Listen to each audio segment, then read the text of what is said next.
Hi, and today I'm going to talk about what is a lease line. Um, and bearing in mind that this is recorded on the 17th of April 2020, so things do change. Um, so, to start with, it's probably best to say what isn't a lease line. And the easiest way to talk about this, and I'll come on to this in a little bit more detail later on, is to look at the cost of a connection. So a lease line really costs a minimum of £250 a month and upwards. So if you're looking at a connection that's anything less than that, there's a very good chance that it won't be a lease line. So to answer the question, what is a lease line? A lease line is an internet connection that is a dedicated connection just for your use and for your use alone. It's not shared with anybody else. You get a guaranteed fixed speed, so if you're paying for a 100 meg connection, then that's what you're going to get. Just to compare that to a computer connecting to another computer in your office, that tends to run at 1000 megabits. So even 100 megabits per second is a tenth of the speed of a normal connection between PCs. The speed is the same upload as it is download. So you basically always going to get a good connection. Obviously the speed will go down depending on how many people are using it and what they're using it for.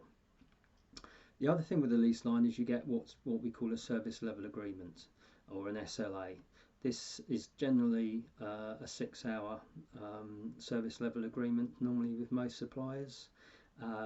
Basically means that if you have a problem with it, then it's guaranteed to be fixed within 6 working hours, depending on what the problem is. There is a small caveat here that if the fault is not with the provider, i.e. it's not with their equipment, and it's some kind of fault that's outside of their control, then that 6-hour service level agreement won't really apply. You can get compensation for when faults take longer to fix than 6 hours, but only if it's all to do with the supplier itself and not something beyond their control. Something might be wrong at the exchange, which is nothing to do with them, although their equipment's in it. And there could be other reasons for it being outside of their control, like for instance a contractor digging through a duct outside your premises or something of that nature. A lease line is normally delivered underground on fibre optic cabling, so it's nice and resilient. It can sometimes be delivered aerially, just depends on your premises. Most lease lines are fibre. There are, however, 1 or 2 connections that have copper parts to them. Ethernet first mile, for example, or EFM, is all copper based, much slower, but still is a lease line. And you also can have something called FTTC Ethernet, which is based on fibre broadband technology, where the small part of the cabling that comes out of your premises to the local green cabinet is copper, but then it's fibre all the way back to the exchange. But most of the time when we talk about lease lines, they're fibre optic cabling. With a lease line, you normally get a backup. It's up to your provider whether or not they provide a backup. This generally tends to be a broadband backup, so your router will be connected to both connections, and should your lease line fail, then your fibre broadband would take over, albeit at reduced speed. But for most businesses this should be enough whilst the lease line is being fixed. Sometimes fibre broadband isn't available, so you would have a copper broadband, which would be even more slow. You could also put a lesser lease line in. So for example, we have customers that have a gigabit lease line for their main connection, and then they might have a 100 megabit connection, maybe from a different supplier, for their backup. That's quite an expensive way of doing it, but if you want really good continuity and resiliency, then that's the best option. Years ago, where you had a business with multiple sites, you would have 2 connections, for example, connected to each other. These days you don't, you just have two leased lines, and then you would have your routers and firewalls connecting them together.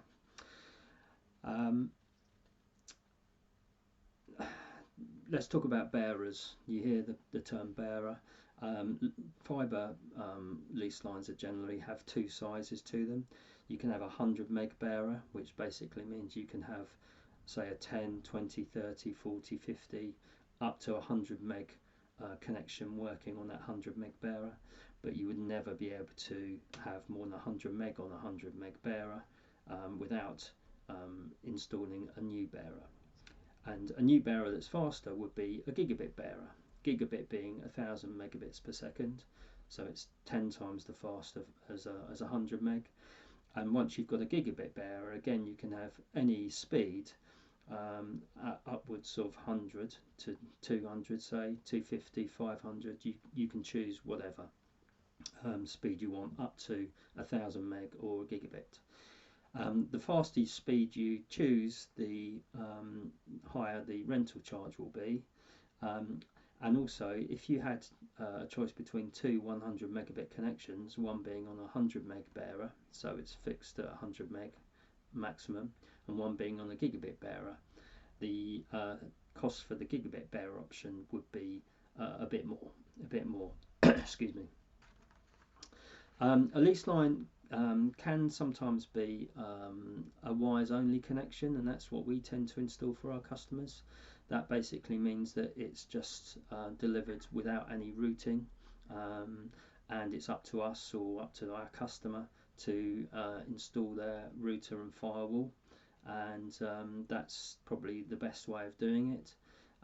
There is a more expensive option, which is a managed connection, which basically means that the supplier that's supplying the internet connection supplies it with a Cisco normally router, which is monitored, so the supplier is doing the monitoring. We think this is a bit unnecessary. We prefer to put our own router in with our own monitoring, and also if we put our own router in without the managed router, it just means that there's less bits of kit to go wrong. So wires only is the best option in our opinion.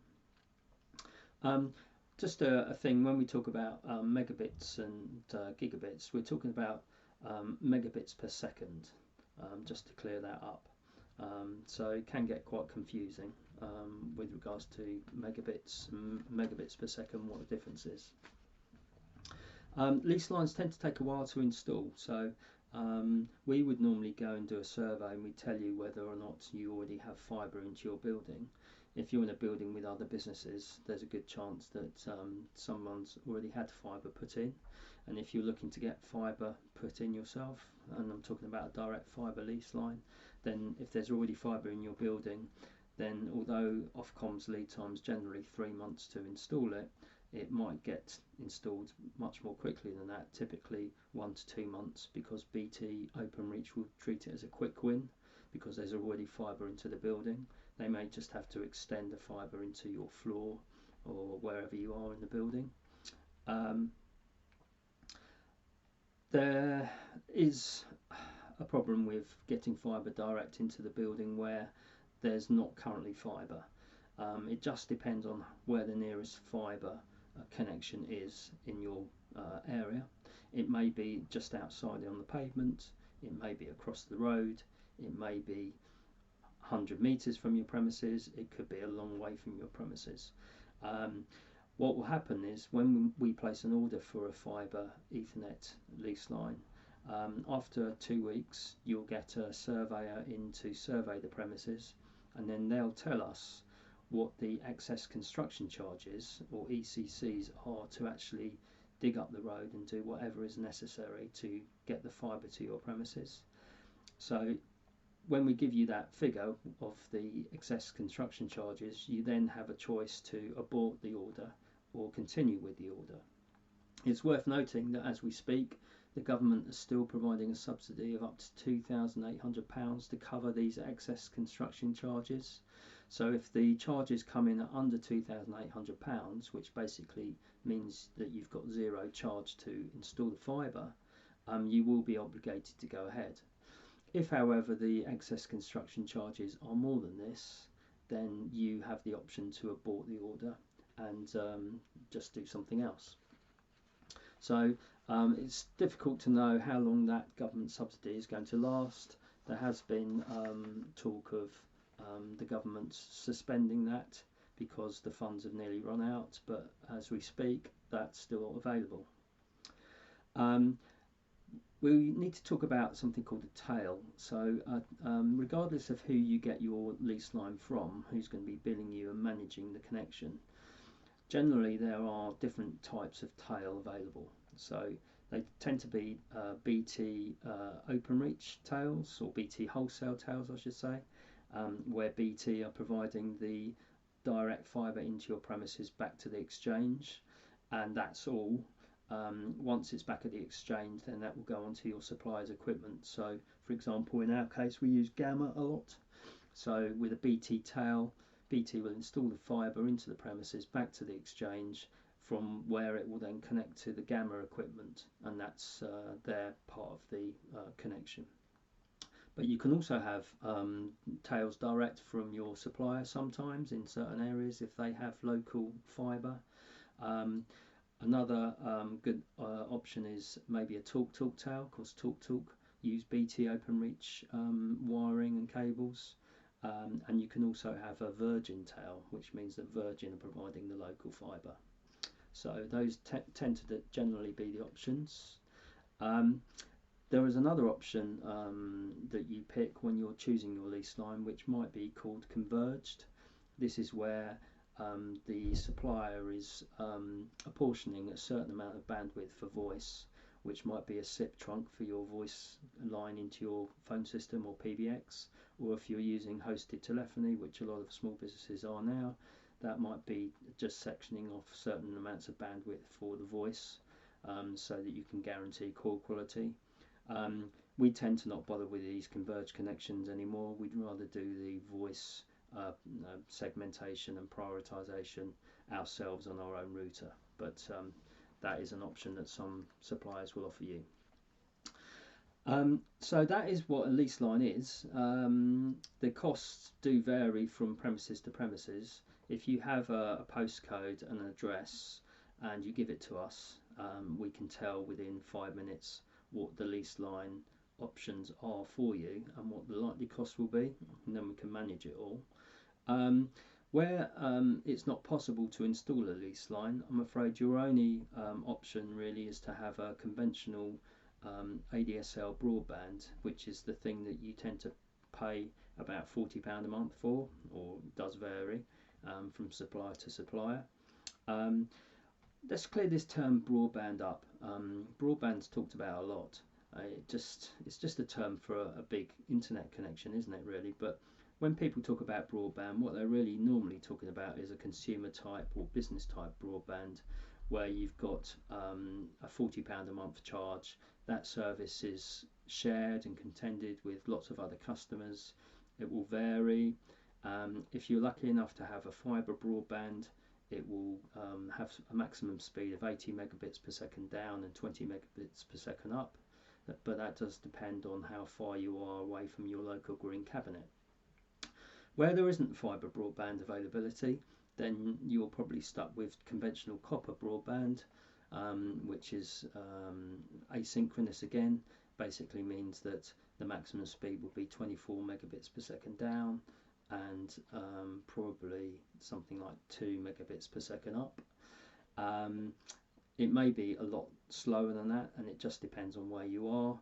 Again, if you give us an address and a postcode and a landline number of your premises that you're looking to put a connection into, we can tell you what the indicative speed will be. Also, these broadbands they have to be put on an analog line, so you need an analog line, a normal analog line there, and the digital broadband service just sits upon the analog line. So these broadbands that are £40 a month aren't lease lines, I can assure you, and they don't have any service level agreement, so they tend to get fixed when they get fixed. And when you have a fault with one, it could be a line fault, which means that you have to get a line check or a line engineer. and it might be a broadband fault, which means a different engineer will come out. Sometimes you find that they get affected by electromagnetic interference from things like power sources and various other things. Of course, they're prone to the elements because there tend to be bits of copper that have hundreds of joins in before they go back to the exchange. Could be affected by weather, water ingress, rodents, trees. It goes on and on. That's basically my summary of leased lines and just a little bit about broadbands.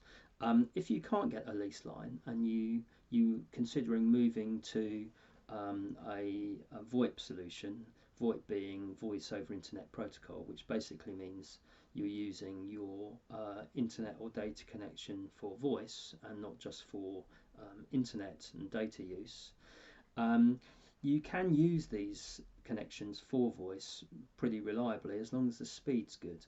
So bearing in mind, if you're running an office with say 10 people and you've got a fibre broadband, we can prioritise the voice on that for you, so you can use it for VoIP very reliably. So that's not a problem at all. If you've got 20, 30, 40 people, you really ought to be considering having some kind of lease line, particularly as you may be planning or may have already moved your IT out into the cloud. So your internet connection becomes even more critical than it was before.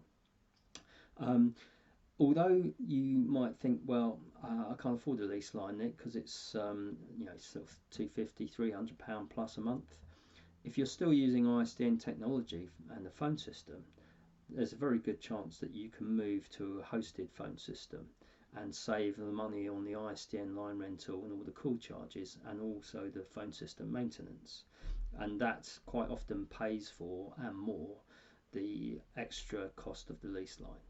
So that's it from me. If you have any questions, please visit our website, which is techwork.co.uk. That's techwork.co.uk.